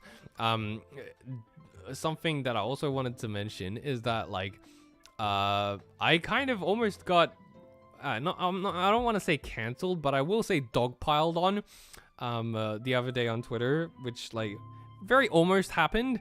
Basically, someone made a post, Lines in Motion, she made a post, basically saying that she really dislikes it when there's a female character who's introduced in a manga or an anime, and they have a lot of potential and are done really well, only for the male writer to have no idea what to do with them and to basically sideline them for the rest of the story, or for them to just basically fade away into obscurity. And I agreed with that. It is annoying when that happens. And I posted Uraraka from My Hero Academia as an example, and I just said, well, she had one good arc and then they stopped trying, which, you know, I've watched the first 4 seasons of My Hero Academia, and from what I have seen, that's basically what happened. Like, compared to all the other characters in My Hero, and especially in comparison to her male counterparts, considering that she's supposed to be the main female character, she's had a lot. She's just been like, she's barely had any screen time. She's basically just like, yeah, that's basically the reason I thought, oh yeah, so Uraraka, she had like one really great arc at the beginning, and then they just like stopped trying, and I was super disappointed by that. And then, and like the reason I said that was because I wanted her to have better, like I wanted her to have more screen time and stuff. And this is what Bochi exactly feared about when thinking of getting an Instagram account. Yeah, okay. Brandon, they do get a benefit out of it. They get attention. Negative, positive, doesn't matter. They just want attention. That is true. Some people just want attention. Oh boy, should not have talked about My Hero Academia on Twitter. Yeah, okay. So to finish what I was saying, to finish what I was saying, I basically it was just in a reply to a pre-existing tweet. It wasn't even something that I tweeted myself. It was just a reply to that person's tweet. And then a My Hero Academia fan quote tweeted it, saying, "Oh boy, he hasn't watched past season 2," which was wrong. And then another person, and then another person, and then it kept going, and more people started like being really mean about it, and they were basically saying, "Oh yeah, he hasn't watched bro hasn't watched past season 2, LMAO," and all that sort of thing. And people were actually calling me misogynistic, and because he didn't pay attention to the female characters. And I'm just like, so you think that me wanting a female character to have more screen time and to be more involved with the main plot makes me more misogynistic? And apparently it did. And people were again agreeing with the people who are making these tweets and stuff, and it's just like, bro, I don't know, it makes me lose faith in humanity a little bit. Like, and so obviously, like, at that point I was just like, nah, I'm not gonna deal with this headache anymore, so I just muted it and stuff and just left it. But yeah, Brandon went on Twitter to argue on My Hero Academia. He deserved the hate. I just deleted it. I was just like, nah, I'm not here to argue, man. If people want to get mad at it, go ahead. I'm just gonna delete it and move on with my life. Yeah, wasting female characters that I could have had great potential. So the average shonen mangaka. Yeah, exactly. I don't think it was that controversial of a statement anyways. I'm pretty sure most people can agree that Uraraka was underutilized, and people still got mad at it. So yeah, do not associate with My Hero Academia. It's a minefield no matter what side you're on. Yeah, Laura even says, all the female characters in My Hero are horribly written. That's just a fact. I mean, it's not even that. It's the fact that Uraraka, when she was first introduced, she actually had a really good story, and then they just kind of forgot about that. She just basically turned into Deku's love interest for the rest of it, and they still haven't done much with it. And you know what people said? You gotta read the manga. Great job, guys. Yes, you need to read the manga in order to understand how much what Uraraka's character development is, despite having several seasons of basically nothing, while all the male characters have the spotlight. But sure, I'm misogynistic for wanting better for her. Okay, sure. Yeah, highly disagree, especially now in the manga, but I do agree that in season 3 and season 4 she didn't do much. Yeah, maybe, and I did give them the benefit of the doubt. Like, oh yeah, if she does improve later on, from the parts that I haven't seen yet, then I will admit that I'm wrong. But sure. Yeah, that's insane. This is why I never use Twitter as well. I believe that humanity is slowly for sure. Yeah.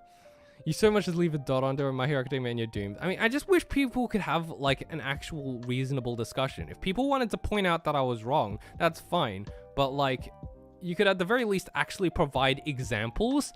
They didn't do that. Not a single person actually provided any real examples of anything that she did. It was just, you're wrong. That's it. Essentially. And I'm going to insult you for being dumb. I love how every conversation goes back to Twitter being dumb. I mean, that's what a lot of it is.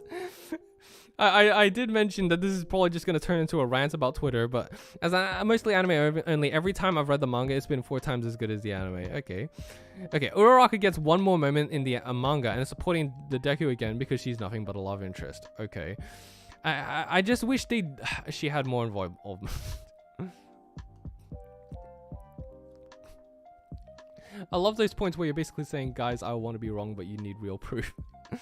Okay, the lack of reasonable discussion is a big failing of modern society. Yeah, exactly. It's like, bro, if you're wrong, you're free to point that out to me, but like, you weren't doing that.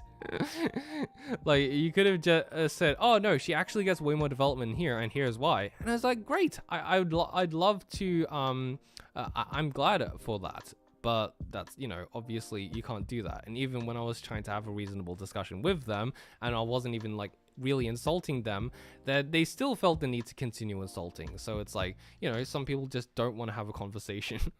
So yeah, obviously they weren't willing to have a conversation, so I was just like, yeah, I'm just gonna leave it behind. I don't care anymore. I wish Uraraka's arc about being poor was expanded upon, but that's just forgotten. Yeah, that's also like really disappointing. It's like, I wish they could have expanded upon that more. That's kind of the main thing. But yeah, just chatting now. I think we're basically done with the presentation. How long have we been live for? Oh yeah, that's a reasonable amount. I'm actually quite surprised that this very short presentation that I made yesterday actually managed to make it to an hour and a half. Thank you, chat, for providing a lot of cool discussion stuff to talk about. But yeah, dare I say it, but what if there was a filler that gave her some development? I mean, if she... Yeah, okay. I'm just saying this from the stuff that I have seen. But yay, thank you guys for joining. If there's anything that you wanted to chat about, then we can do that now. If otherwise, if Notaku was here, we'd be streaming for 2 hours. The only good kind of filler. Okay, so if this is the time we can just talk about whatever we want, and if we actually have nothing else to talk about and we're basically done, then that's fine. We can just end the stream right now and we're good to go. Only good kind of filler. Okay, Brandon, I've told you before, don't even try to get Americans to give you proof or logic. Oh my god. This country has lost critical thinking and a good amount of literacy. It's really sad. 2 hours, if Notaku was here, they'd still be in the first slide. Oh yeah, okay. The one thing I hate when fans feel like they are better than the artist who made the show. Remember when fans were fixing Violet Evergarden's color grading? I mean, I suppose it just depends on the way they're doing it. Because, like, you know, if they're just doing it out of a place of, man, I really like this show, but at the same time, I kind of wanted to do this thing, you know? And if they're just, like, not acting as if they're better than the show's creators, but they're just doing it because they think it could have been improved upon, that's fine. But if they're, like, you know, going as like, oh yeah, they did a terrible job, I did it way better. It all goes down to the attitude behind it. If they're just going, oh, well, they did such a terrible job, I did way better with this simple thing, and then yeah, don't do that. Okay, if Notaku was here, we'd be stuck in mid-Notaku style.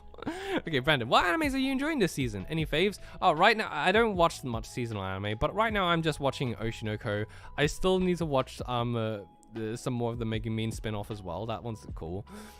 But yeah, mostly just that for now. I'm mostly trying to work on stuff. But yeah. Saw the thing on your Twitter about Hoshino Ai's name. Can't reply because banned. Her name is actually written in katakana instead of kanji because I can actually mean either love or misery. That's very interesting. That's cool. Okay, for context, for anyone who doesn't know, the word I means love, which means that Hoshino Ai, her name literally means love. Like, if you go into Google Translate and type in I, it translates to love. And I thought that was pretty cool, so I posted it. And so if you want to post that on Twitter and stuff, you can follow me there and stuff. But yeah, that's some pretty cool facts about her name. Like, it's really interesting because, like, a lot of people actually, and her full name means a lot of this, and there's all these different meanings behind it, and that's so fascinating. Oh, also I'm subbed with notifications and YouTube didn't notify me of the stream. Thanks, YouTube. Yeah, thanks, YouTube. I would really appreciate it if you actually notified people. But yeah, her name can either be read as Star of Love or Star of Misery. Yeah, and it's also the name of the series itself. It could mean My Idol's Children or something like that, or like My Star, or all these different meanings. Okay. We finally met Payon. Stop plugging your Twitter, no one cares. Okay, I'm curious to see how many people actually follow it after this stream. Payon, I'm still gonna watch the newest episode of Oshinoko, but Oshinoko is doing really well so far. Yeah, I love the Oshinoko OP as well. Yeah, Aosobi just never misses with their music. Love the Oshinoko OP. But yeah, I'm actually curious. What's going on? So, but yeah. Why did more people join the stream when I was literally just checking my phone and not saying anything? God. Okay, the newest yeah, I gotta watch the newest Oshinoko episode. I gotta watch a bunch of the episodes of the Megumin spin-off. For both though, I've kind of already read the source material, so there's no rush. I already know everything that's gonna happen. Do you watch any other new anime this season? Not yet, but there are a few that I might be interested in watching after the season's over. Usually I binge watch stuff, but I made an exception for Oshinoko and the Megumin spin-off. Ooh, what do you think of Karawa Shoujo so far? It's a game I hold pretty close to my heart, so I always like hearing what people think of it. Yeah, okay. Brendan Hughes is saying, I actually posted this on Twitter as well about how I'm playing Karawa Shoujo. Darkness is saying, I still have yet to finish the first episode of Megumin. For anyone who doesn't know, he just doesn't like Chinibios. And so when he started the show and he just got a face full of it, then he was just like, it's too painful. I can't continue. And that was so funny. But yeah, in regards to Karawa Shoujo, I really like it. It's so good. I thought it was pretty slow at the beginning, and I didn't like it. I just thought, yeah, this is kind of boring. I'm not really sure. But then the more things went on, like, for those of you who don't know what Karawa Shoujo is, it's a visual novel. It was actually made by 4chan. And this is gonna sound like really surprising, but it's actually really good, and it's super well written. And a lot of people have been recommending it to me, and that's... Wait a second. Open a new image.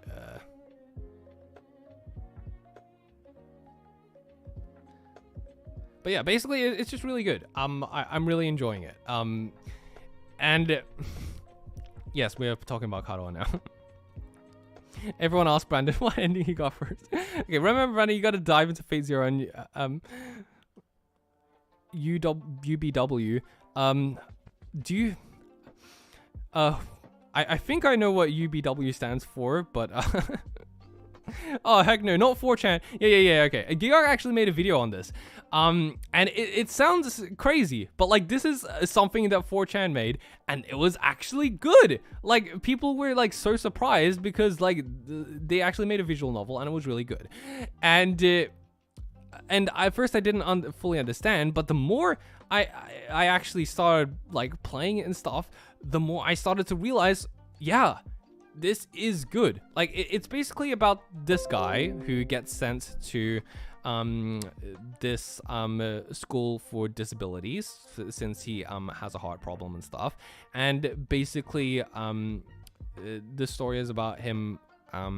You know, it's just a regular romance visual novel, but except in this time, everyone in the school has a disability of some kind, and the disability, the way they're portrayed is actually really well done. Yeah, okay. When I hear 4chan and hentai and disabled in one sentence, I expected the most insensitive stuff in history, but I was taken in complete shock at how well it handles its subject matter. Exactly, it handles it really, really well, and it's like. It's one of my first visual novels. The only ones that I've played so far is like Doki Doki Literature Club and Karawa Shoujo. But like, yeah, it's really good. I understand why people... right now, I'm going down Emmy's route. My first playthrough of it, apparently, like, you know, you got like the main girls and stuff like that. But then what's funny about it is that there's this incel character. He's just kind of Kenji. He's just he's a conspiracy theorist. He's an incel. He hates women and stuff. And what's hilarious is that if you don't there's actually an option where if you don't end up with any of the girls going down any of their routes, you just go on a date with Kenji, and then you drink, and then you die. You straight up die, and I was so confused. I was like, wait a second, did I just die? So yeah, I got the bad ending, which is just lovely. Yeah. Man, that style is giving you way too many Fate Stay Night flashbacks, but yeah, it was hilarious. So if you just, now, right now I'm going, I replayed it again properly this time, but this time I'm going down Emmy's route, and it's really good. It is so sweet. I'm not gonna spoil anything and stuff, but goddamn, there was this, when they first, like, you know, it is the sweetest thing ever, and, it's just really cute. I really like it. The two main leads and stuff, they have a really good chemistry, and it's really well done. It is so well written. I never played a game like that. Yeah, God, I love this game. Could talk about it for hours. Yeah. Yeah, it's just one of those things. It's one of those visual novels that a lot of people actually recommend to people who are just starting out. Like, if you've never read a visual novel before, this is a good start. It's a really good start for you to be introduced into it. Brandon, would you still watch Konosuba if Aqua, Darkness, Megumin were to be replaced by Iris, and Yun? Maybe? I'm not quite sure. It's like you're basically replacing the core of Konosuba. Like that's like, would you watch Konosuba if it wasn't Konosuba? It's like, I don't know, maybe you could if it looks interesting. No shot. Did you manage to get Kenji's ending first? That's amazing. I did. It was so funny. You just like, I just thought it was a regular part of the story. So when it just suddenly ended, I thought, oh, that was the end? That was the end. Funnily enough, parts of Kenji's dialogue are taken from actual 4chan posts. That makes sense. That explains a lot. I saw a Katawa Shoujo animation on YouTube 11 years ago. Thought it was pretty neat. Hey, Brandon, you should watch Toasters XD's on... Okay. Speaking of, did you know that Monica is canonically in another game? I watched the Game Theory videos on that. It's called Hating Simulator, a totally legit dating sim with all the tropes. Okay, Brandon, how long is it? It's reasonable length. It's actually fairly short compared to most visual novels. I think it's like 8 hours. To complete one of the routes. Length. Let me see. Yeah, about 7.5 hours. So, you know, if you want to complete the game to like 100% completion and stuff, because there's like different routes you could go down, it's obviously going to take longer. But to finish like at least like one full length playthrough of it for one of the routes, then it's about 7.5 hours. It says, obviously it'd take longer to go through every single route, but yeah, if you just know who you want to like, which route you want to go down, then yeah, it'd take you about that long. I love Amy, but I have to recommend that you try Lily's route afterwards. It's an incredible work of storytelling and is a step above almost any other visual novel route I've ever played. Yeah. I mean, I'm obviously going down Amy's route first and stuff, and it's really good. Yeah, alright, I'll give it a shot sometime. Sounds like some fun. It is really fun. Yeah, there are a lot of visual novels. Some of them are like 35 hours plus, like some of them are really long. But yeah, this one, like, yeah, I'm really enjoying it so far. 7.5, wow, where do I play it? You just go on Google and download it. It's free. You can just go onto Google, type in Katawa Shoujo download. It'll bring you to the website, to the official website, and you can just download it there. So that's also why a lot of people are recommending it. It's very easily accessible. You can just get it and you can just play it. And it's really good. Kazuma complains about how two characters in a romance manga should get together. That is until he's in that situation and internally apologizes to all the romance MCs. That is true. That was hilarious. Like, this was in the light novel and stuff as that, but he was just like, oh my god. He was actually in that situation. He's just like, I apologize to everyone right now because I realized that I can't do any better. Darkness says, Brandon, be sure to message me when you finish Emmy's route. We gotta talk about it. Yeah, it's so good right now. Like, the further you go on, the more interesting that it gets. I honestly hate playing any kind of game that has different endings. I get more obsessed with trying to get a specific route or ending than actually enjoying the story. You can just get a guide. There aren't that many choices that you need to make in the game itself. You can literally like in Katawa Shoujo, you can literally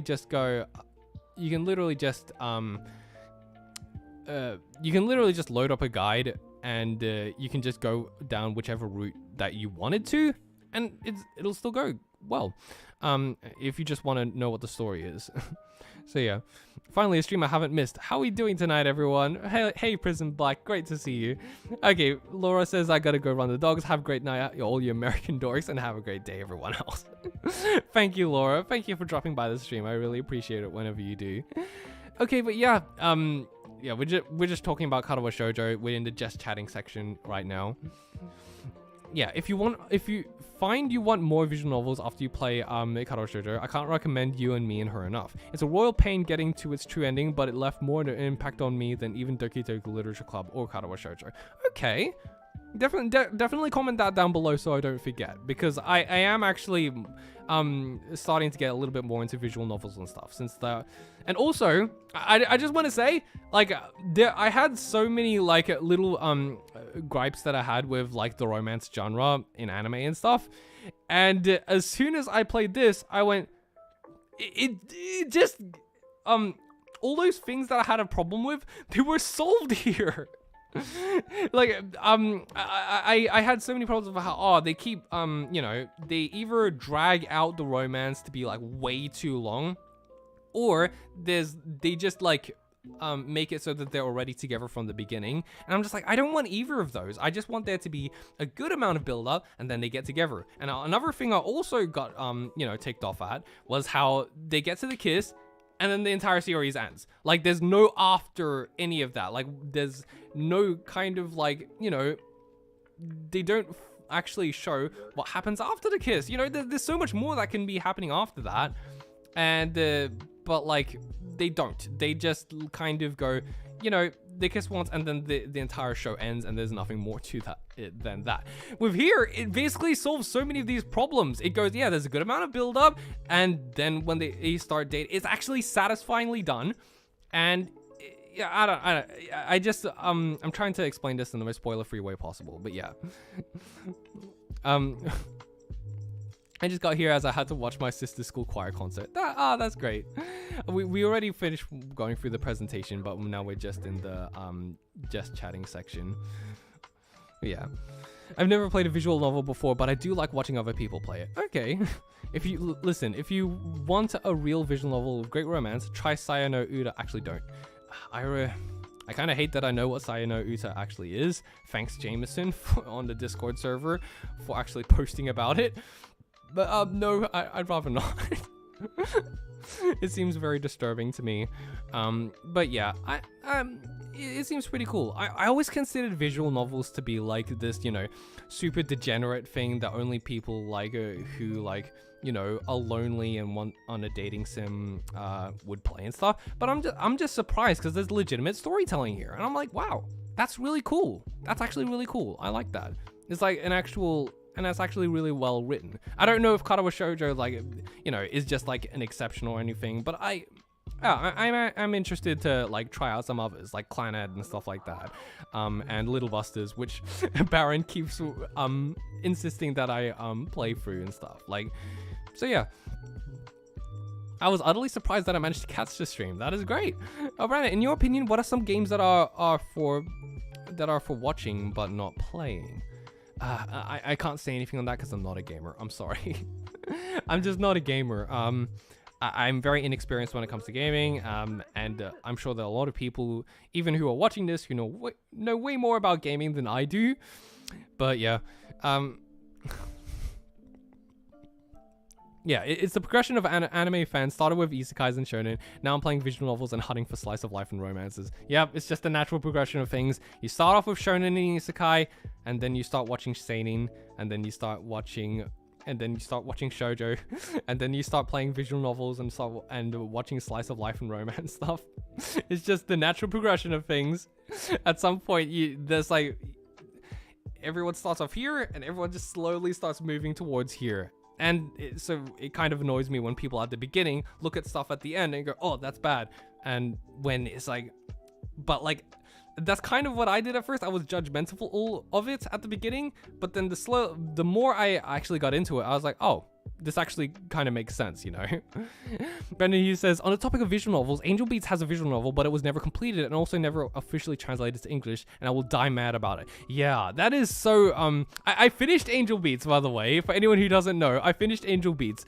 I really liked it, but yeah, I really wish that it obviously wasn't cut in half, like, you know, it was, unfortunately. I wish that they could have told the full story that was actually written rather than it being randomly cut in half in the middle of production. But like, considering how they needed to handle that, I think they handled it about as well as they could. It was still a great show, and they did all the things that they needed to do. It's just that, you know, I wish they could have explored some of the side characters more that they were clearly planning to, but like, you know, they couldn't have. which was sad. And I wish they could have. And a visual novel would be perfect for Angel Beats because, like, the guy who made it literally writes visual novels, and the entire show feels like a visual novel. Like, literally, when I was watching Angel Beats, I was just like, oh, this is definitely a visual novel adaptation. So when I found out it was an anime original, it just blew my mind. Like, what? It's an anime original? I thought it was an adaptation of some kind, but no. It was just made by a guy who makes a lot of visual novels. So, yeah. Okay, funnily enough, yeah. Okay. Darkness. I went from battle shonen to Eva to psychological horror and then romance, as if it was the most natural progression. No, that sounds about right. Yeah, Angel Beats looks like a visual novel from the word go. Yeah, exactly. It's just, everything about it screams visual novel.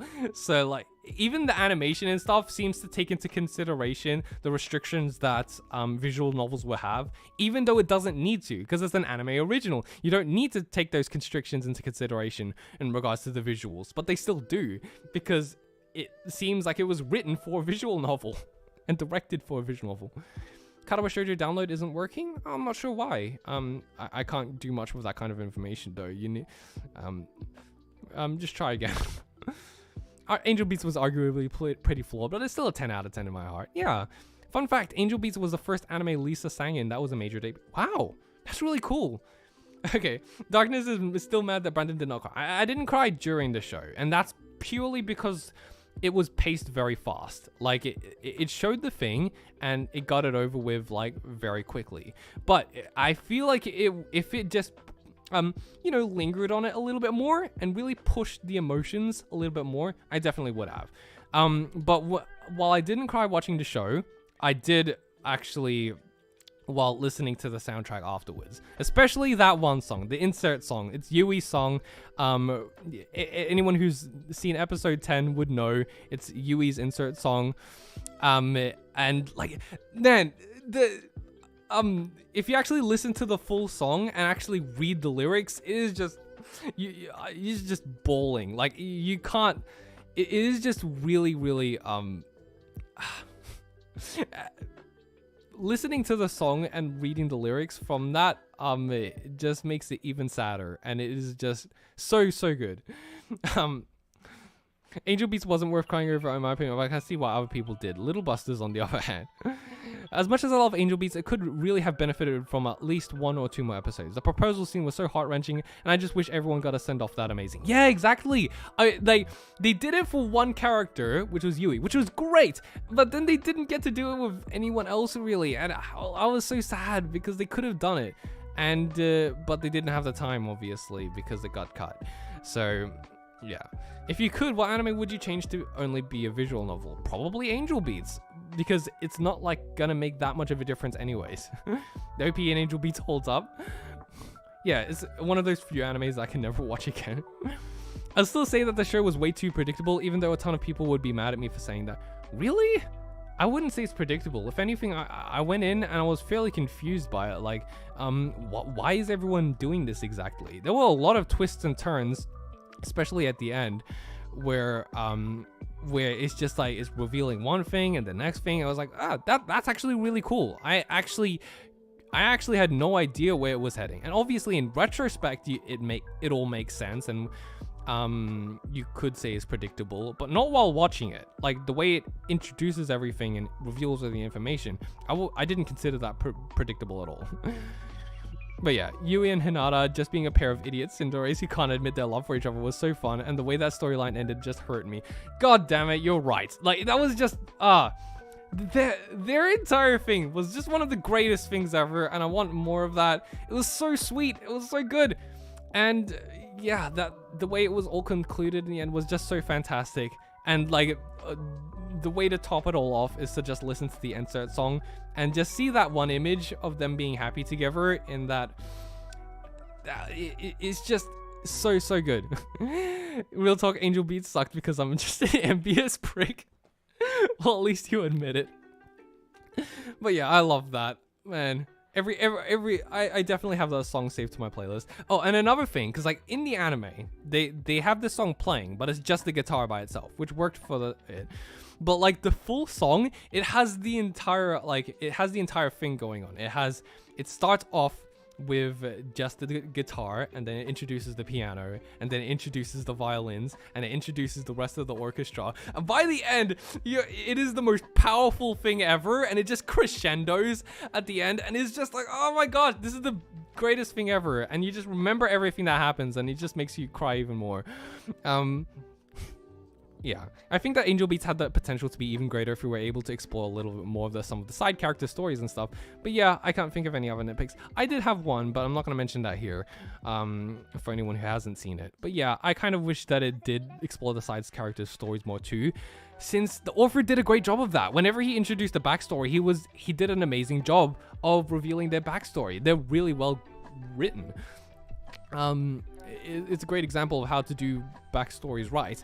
And yeah, obviously it would have been better, but at the same time, I'm glad that they did, like, the director clearly knew which parts were most important and put those parts in first. Well, obviously, while it was still sad that he had to cut out the side stories, they weren't absolutely essential to the main plot. But at least he got everything in regards to the main plot right. Like, he still did everything that needed to be done. And by the end of it, I felt like, yeah, this, it did everything that it really needed to do. And obviously, it's a shame that we didn't get to explore more stuff on the side. But, it's not like the stuff that actually happened in it was bad. Like, it's just that we wish we could have seen more, you know? Yeah, the song that was playing is called Ichiban no Takara Ono. It's beautiful. I play it pretty often on the piano. Yeah, it's a great song. I'm not a fan of Jun Maeda's anime, creator of Angel Beats. Yeah, I know Jun Maeda. But I respect his ambition and wish he could have had more time to tell his stories. Yeah. Could you imagine an OVA for Angel Beats 13 years later? Aren't there like 2 special episodes, but they're just random stories that are kind of irrelevant to the actual thing? But yeah, that'd be cool. The thing that really got me was the ED. Having it changed to one where Yui isn't there anymore just made it sink in that she really was gone for good. Yeah, it was hard hitting. A spin-off about what SSS were doing before Protag showed up has been written. I'd love it if that was animated. Oh yeah, that was a manga. That seems pretty interesting as well. For me, I just kind of wish that they were like I'm just interested in what was cut out, because like clearly they had written a script for it, and they had to, and then the production just decided to cut it in half, so they had to scrap a bunch of it. And I'm interested in what was originally in that script, and I wish that they could just get that script and like do like a reboot or something of Angel Beats like 13 years later or something, and just adapt the story fully. And but I don't know. I'm not too hung up about it though. I'm still happy with what we got. Bye, Brandon. Gotta go to sleep soon. Thank you for showing up anyways. Thank you. Okay. Man, what are you all talking about? Isn't this show about beating up angels? Yes, indeed. It's a show about beating up angels. How did you know? Okay, Darkness says I had to get my Angel Beats tattoo in a place I couldn't see it all the time just to stop me from being emotional all the time. Brandon, you haven't watched Clannad yet, right? I actually haven't either. I want to see what the hype is all about, but I feel like it's one of those anime where you need a lot of patience to sit through all of it. Yeah, that's the impression I get from it as well. I will probably check out Clannad at some point, but it's not on the top of my list right now, but I will definitely get around to it. Okay. How long have we been in the stream before? About 2 hours? Yeah, I think that's reasonable. So, yeah, thank you guys so much for joining. I think I can end things here now. We talked about quite a bit. Oh, since you brought it up in Discord, how was Haruhi? Haruhi's great. I finished the first season. I still need to watch the second season. I haven't watched Endless 8. I'm looking forward to that. But yeah. Exactly 2 hours, yeah. But yeah, I'm looking forward to watching Endless 8 for Haruhi Suzumiya. But yeah, I really like the first season. Haruhi is the best. She is great. I just love her personality and everything that she like just does in the show. She's just so fun to watch as a character, but like, yeah, and it is pretty funny to realize that Kyon was the true Cinderella all along. Or they're both Cinderellas for each other. I just like it when there's a couple and they're both Cinderellas for each other. It's just great. Which order are you watching Haruhi in? I watched chronologically instead of release order, and it kind of ruins a lot. Yeah, I watched it in release order, and I think that's the best way to watch it. Watching Haruhi chronologically would be kind of like this is a strange comparison, but it'd be kind of like watching Memento chronologically. It's like, you could, but that's not really how the story was meant to be told. It was kind of designed to be watched this way. And I'm glad that they actually told it. Like, I was confused at first, but then after actually watching the first season, I was like, okay, I'm glad that they actually showed that out of order, because it just makes more sense story-wise that way. Like, with the emotional highs and lows of the story, it just makes more sense emotionally. And when you finish the first season, it actually ends on a great note. And if I had been to watch it chronologically, then kind of would have ruined it, because then it would have just been like, oh, so are they just going to ignore this thing? But like, if you've watched it in release order, then you look back at it in retrospect, it makes more sense. Just, yeah. Okay, when do you watch Disappearance of Haruhi? After the first 2 seasons? Yes, I believe you do. I'm really looking forward to that movie, since it looks really, really good. And Disappearance is the ending. But anyways, thank you guys so much for joining the stream. I think I'm gonna end things here. And have a good rest of your day, or good night, depending on where you are. I'm gonna have a good rest of my day. But thank you guys so much for joining, and goodbye. See yas!